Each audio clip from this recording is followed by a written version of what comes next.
तो वह भारत की तरफ आशा भरी निगाहों से देखता है।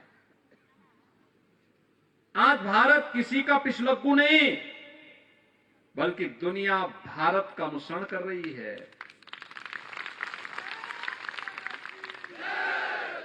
वैश्विक मंच पर भारत के परंपरा को मिल रही मान्यता इस बात का उदाहरण है। जब प्रधानमंत्री मोदी जी दुनिया में जाते हैं और वहां के किसी राष्ट्राध्यक्ष को हिमाचल की टोपी भेंट करते हैं, तो हिमाचल प्रदेश वासी गौरवान्वित महसूस करता है कि देखिए हमारी पहचान को दुनिया के सामने प्रस्तुत कर रहे हैं प्रधानमंत्री मोदी जी। वैश्विक मंच पर जाकर जब प्रधानमंत्री मोदी जी कोई बात कहते हैं, पूरी दुनिया उनकी बात को बड़ी गौर के साथ सुनती है। और यही नहीं, भारत के अंदर प्रधानमंत्री मोदी जी ने आजादी के अमृत महोत्सव के कार्यक्रम में जब लाल किले की प्राचीर से देश को संबोधित कर रहे थे, उन्होंने अपने संबोधन में पंच प्रण की बात की। एक विकसित भारत का निर्माण करना। हमारा देश विकसित होगा तो हम सब तो विकसित होंगे, हम सबका विकास होगा। हमारे घर में समृद्धि आएगी, खुशहाली आएगी। विरासत का सम्मान करना। विरासत के सम्मान का मतलब एक और 500 वर्षों की अयोध्या में गुलामी के कलंक को समाप्त करते हुए भगवान राम के भव्य मंदिर के निर्माण के मार्ग को प्रशस्त करना। काशी में काशी विश्वनाथ धाम का भव्य निर्माण कर देना। केदारपुरी में भगवान केदारनाथ का उस धाम के पुनरुद्धार के कार्यक्रम को आगे बढ़ा देना। महाकाल में महाकाल के उस नए लोक का लोकार्पण करना। ये विरासत का सम्मान है। आस्था का सम्मान भी विरासत का सम्मान है। तो भाइयों बहनों, राष्ट्र नायकों के लिए जिन्होंने अपना सर्वस्व बलिदान करके भारत की आन मान और शान की रक्षा करते हुए भारत को पुनः आजाद कराने में अपना योगदान किया, उनका स्मरण आजादी के अमृत महोत्सव वर्ष के अवसर पर देश की सीमाओं की रक्षा करने वाले जो जवान शहीद हो गए, उनका सम्मान करना, ये विरासत का सम्मान है। और ये प्रधानमंत्री मोदी जी के आने के बाद प्रारंभ हो पाया। गुलामी के अंश को सर्वथा समाप्त कर देना। जहां पर भी गुलामी की बू आ रही हो, जो हमारे सम्मान और स्वावलंबन के विरुद्ध हो, स्वाभिमान के विरुद्ध हो, हम वह कार्य हरगिज नहीं करेंगे। इस प्रकार का भाव पैदा करना, जाति मत मजहब क्षेत्र भाषा की दीवारों को समाप्त करके राष्ट्रीय एकता को सुदृढ़ करने का यह भाव, यही तो प्रधानमंत्री जी का संकल्प है। और हमें प्रसन्नता है श्री जयराम ठाकुर जी के नेतृत्व में विगत 5 वर्षों से हिमाचल प्रदेश के अंदर सरकार बखूबी पूरी मजबूती के साथ यहां के हिमालय की जैसे यहां के पहाड़ों जैसी दृढ़ता के साथ, लेकिन आम जनमानस के प्रति यहां से मिलने वाली नदियों के मीठे पानी की तरह संवेदनशील व्यवहार करना। और यही तो हिमाचल प्रदेश की पहचान बन चुकी है। हर तबके के हित के लिए कार्य हो रहा है। एम्स बन रहे हैं, आईआईटी बन रही है, आईएम आ रहा है, मेडिकल कॉलेजेस की श्रृंखला प्रारंभ हो गई है। कोरोना कालखंड में आपने देखा होगा, कोरोना कालखंड में भाइयों बहनों फ्री में टेस्ट, फ्री में उपचार, फ्री में वैक्सीन भी, और गरीबों के लिए फ्री में राशन भी। ये जितनी बातें मैं कह रहा हूं, क्या आपको लगता है कांग्रेस होती तो क्या ये कर पाती? कर पाती? कांग्रेस को 55 से 70 वर्षों तक देश के अंदर शासन करने का अवसर प्राप्त हुआ था, और अगर वह चाहती तो भाइयों बहनों, हिमाचल प्रदेश के हर जनपद में एक मेडिकल कॉलेज बन गया होता। उन्होंने नहीं बनाया, लेकिन डबल इंजन की सरकार बना रही है।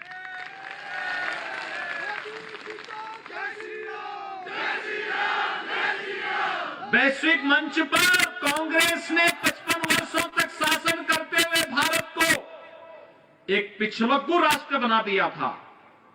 आज हमारा देश पिछलग्गू नहीं, नेतृत्वकर्ता के रूप में प्रधानमंत्री मोदी जी के नेतृत्व में काम कर रहा है।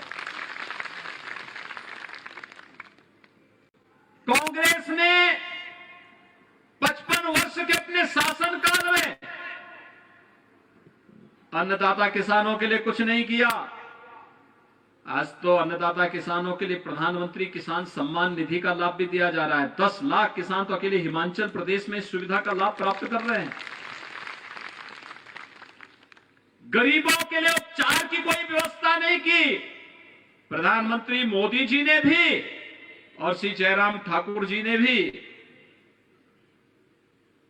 आयुष्मान भारत और हिम केयर के नाम पर भी यहां के लोगों को 5 लाख रुपए सालाना स्वास्थ्य बीमा का कवर दे दिया। अच्छी शिक्षा, अभी मैं आ रहा था, श्री दिलीप ठाकुर जी में बता रहे थे, ये हमारा यहां का डिग्री कॉलेज है, कितना भव्य बिल्डिंग बनी हुई है।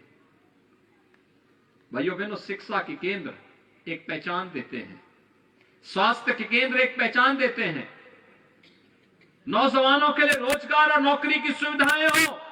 10 लाख अग्निवीर की भर्ती प्रारंभ हुई है और हिमाचल ने उसकी शुरुआत की। 10 लाख नए नौजवानों को सरकारी नौकरी देने का कार्यक्रम प्रारंभ हुआ है। भाइयों बहनों, यह कार्य इसलिए हो पा रहा है क्योंकि समान विचारधारा की सरकार है। एक समान विचारधारा केंद्र में मोदी जी के नेतृत्व में, हिमाचल में जयराम ठाकुर जी के नेतृत्व में। और भाइयों बहनों, हिमाचल प्रदेश का तो ये सौभाग्य है कि भारतीय जनता पार्टी के राष्ट्रीय अध्यक्ष जी भी और केंद्र सरकार के सबसे युवा मंत्री भी हिमाचल प्रदेश से ही आते हैं। माननीय श्री जेपी नड्डा जी और माननीय श्री अनुराग ठाकुर जी भी हिमाचल प्रदेश का ही नेतृत्व, हिमाचल प्रदेश से देश का नेतृत्व कर रहे हैं। तो श्री दिलीप ठाकुर का भी चुनाव जीतना उतना ही महत्वपूर्ण है। भाइयों बहनों, इस प्रकार का कार्यकर्ता मिलना बहुत कठिन है जी। इस प्रकार का कार्यकर्ता मिलना कठिन है। 32 वर्ष से जो कार्यकर्ता केवल संगठन के लिए, मातृभूमि के लिए, विचारधारा के लिए कार्य कर रहा हो, जिन्होंने कार्यकर्ताओं के लिए सरकाघाट विधानसभा सीट के लिए, इस जनपद के लिए अपने परिवार की भी चिंता नहीं की, परिवार को की चिंता न करके पूरे जनपद की चिंता करते रहे। पत्नी चल बसी, लेकिन तब भी अपने संकल्पों से हटे नहीं। और भाइयों बहनों, यही भारतीय जनता पार्टी है। हमने यही संकल्प भारतीय जनता पार्टी में यही सीखा है। अपने लिए नहीं, देश के लिए जिएंगे, पार्टी के लिए कार्य करेंगे, पार्टी को सेवा का माध्यम बनाएंगे। और यह आदर्श उदाहरण श्री दिलीप ठाकुर ने मंडी जनपद में प्रस्तुत किया है। और इसलिए भारतीय जनता पार्टी नेतृत्व ने सरकाघाट विधानसभा सीट पर उन्हें अपना प्रत्याशी बनाया है। भाइयों बहनों, हमारी अपील होगी कर्नल इंद्र सिंह जी से भी कि उनको आशीर्वाद देना चाहिए अपने इस बच्चे को।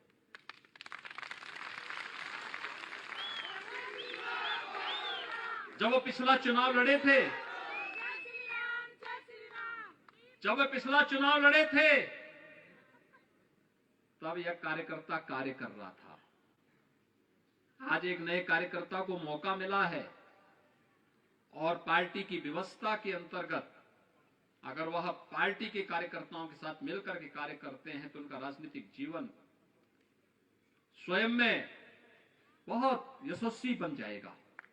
और मुझे लगता है इस दिशा में हर एक कार्यकर्ता को लगना होगा। भाइयों बहनों, मैं आप सबके उत्साह के लिए आपका अभिनंदन करता हूं। मैं तो आप सबसे एक बात कहने के लिए आया हूं, हिमाचल प्रदेश में डबल इंजन की सरकार जिस मजबूती के साथ कार्य कर रही है, ये इसलिए संभव हो पा रहा है क्योंकि यहां पर भारतीय जनता पार्टी की सरकार है। विकास यहां पे बुलेट की रफ्तार से तेजी के साथ आगे बढ़ रही है। विकास की जो भी अपेक्षा हिमाचल प्रदेश की है वो आज पूरा हो रही है। एक एक कार्य पूरा हो रहा है।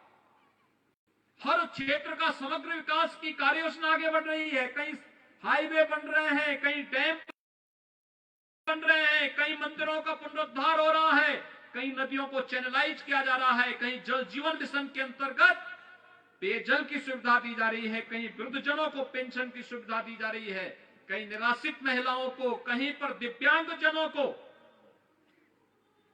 कोई भी वंचित नहीं है। और प्रकृति के बीच में रहने वाला व्यक्ति तो अपने को कभी वंचित मान ही नहीं सकता। प्रकृति का इतना चौपार हिमाचल प्रदेश के रूप में देवभूमि के लिए आपके लिए प्राप्त हुआ है। हम सबको इस पर गौरव की अनुभूति करनी चाहिए। और मैं आप सबसे अपील करूंगा कि भाइयों बहनों, इस शांति को बनाए रखने के लिए, विकास के लिए शांति आवश्यक है। खासतौर पर इसलिए यहां पर मैं देख रहा हूं उत्तर प्रदेश के भी हमारे काफी भाई बहन यहां पर उपस्थित हुए हैं, काफी बड़ी संख्या में। और वे सब जानते हैं कि उत्तर प्रदेश में जब हम लोग माफियाओं के खिलाफ कार्रवाई करते हैं ना, तो वे इधर उधर कहीं ठोर ठिकाना ढूंढते हैं। और ऐसा ना हो कि कोई चूक हो जाए और फिर हिमाचल प्रदेश को अपना वो बना ले। उत्तर प्रदेश में तो नहीं आ सकते। उत्तर प्रदेश में हर प्रकार के माफियाओं के लिए रास्ते बंद कर दिए गए हैं। किसी प्रकार की समाज विरोधी, राष्ट्र विरोधी गतिविधि वहां नहीं पनप सकती। गरीबों का शोषण वहां पर कोई नहीं कर सकता। वहां पर तो अब विकास की डबल इंजन की सरकार भी उत्तर प्रदेश के अंदर तेजी के साथ आगे बढ़ रही है। कहीं पर अयोध्या में भगवान राम के भव्य मंदिर के निर्माण का कार्य चल रहा है, कहीं काशी विश्वनाथ धाम एक बार फिर से अपने वैभव को आगे बढ़ा रहा है। मथुरा वृंदावन में भी भगवान कृष्ण की जन्मभूमि और लीला भूमि में एक नई भव्यता आ रही है। प्रयागराज कुंभ की भूमि फिर से हम सबको अपनी ओर लालायित कर रही है। अब वहां पर विकास और समृद्धि के अलावा किसी माफिया के लिए कोई जगह नहीं। और भाइयों बहनों, हम भी इस बात को ध्यान में रखेंगे। कांग्रेस के आने का मतलब क्या होता है? अपने साथ माफिया को भी साथ में लेके आना है। कांग्रेस का मतलब माफिया को, कांग्रेस का मतलब भ्रष्टाचार को, कांग्रेस का मतलब करप्शन को, ये साथ में लेके, चोली दामन का संबंध है इनमें, छूट ही नहीं सकता। एक साथ लेकर के चलेंगे और कभी उससे मुक्त नहीं हो सकते, कभी मुक्त नहीं हो सकते ये लोग। और इसलिए देश की जनता कांग्रेस को अब हाशिए पर पहुंचाने के बाद राष्ट्रपिता महात्मा गांधी के सपने को साकार करने जा रही है। कांग्रेस मुक्त भारत, और कांग्रेस मुक्त भारत को आपने सिद्ध किया है, इसको आगे बढ़ाने की आवश्यकता है। और भाइयों बहनों, मैं आप सबका आह्वान करूंगा, 12 नवंबर को चुनाव है, से दिलीप को भारी बहुमत से विजयी बना के भेजेंगे ना, भेजेंगे।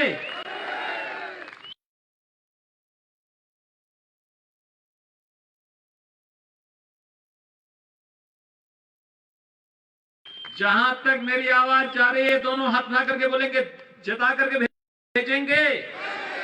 भाइयों बहनों, शीतलेश ठाकुर जिलाध्यक्ष भी हैं, अन्य सीटों पे भी प्रबंधन के दौरान आप में से हर भाई बहन को उनका प्रतिनिधि बनकर के घर घर जाना होगा। हर मतदाता को मतदान करने के लिए प्रेरित करना होगा। कर पाएंगे? करेंगे? 12 नवंबर को जब चुनाव होगा तो सर्वत्र कमल ही कमल खिलता हुआ दिखाई देगा ना सभी ओर। हम विश्वास करके चलें, मैं मान करके चलूं कि 12 नवंबर के बाद जब 8 दिसंबर को मतगणना होगी तो हिमाचल प्रदेश में फिर से कमल, यहां पर कमल ही कमल नजर आता दिखाई देगा। विश्वास के साथ कह सकते हैं ना? तो फिर मेरे साथ आप बोलेंगे, भारत माता की, भारत माता की, भारत माता की जय श्री राम, जय जय श्री राम।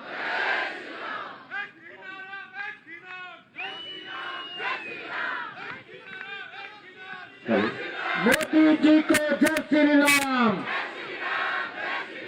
योगी जी को जय श्री राम।